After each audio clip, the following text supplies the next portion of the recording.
2025 সালের আগস্ট। গাজা যুদ্ধ, ক্ষুধা আর ধ্বংসস্তূপের ভেতর জীবন বাঁচিয়ে রাখার শেষ চেষ্টা।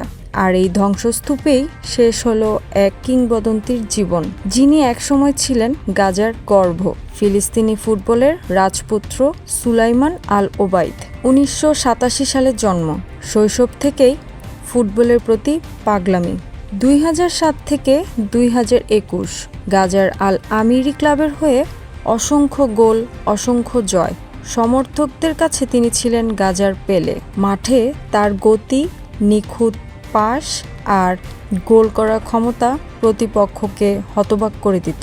কিন্তু 2025 সালে গ্রীষ্মে গাজাকে পুরোপুরি দখলের পরিকল্পনা ঘোষণা করল ইসরায়েলি মন্ত্রিসভা।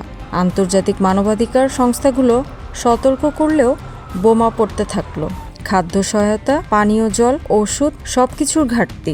6 আগস্ট খাদ্য সহায়তার লাইনে দাঁড়িয়েছিলেন সুলাইমান। তার পরিবার ভেবেছিল আজ খাবার নিয়ে ফিরবেন, কিন্তু ফিরলেন না। ফিরল শুধু মরদেহ।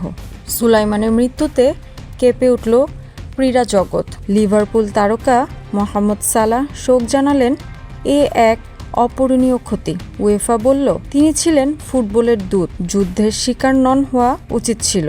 কিন্তু শোকের ভাষণের পরেও গাজার আকাশে যুদ্ধ বিমান উঠতেই থাকলো।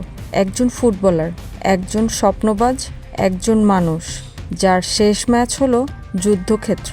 সুলাইমান আল ওবাইদের গল্প শুধু একটি ব্যক্তিগত ট্র্যাজেডি নয়, এটি যুদ্ধের নির্মম মুখোশ উন্মোচন করে দেয়। প্রশ্ন থেকে যায়, বিশ্ব আর কতদিন নীরব থাকবে?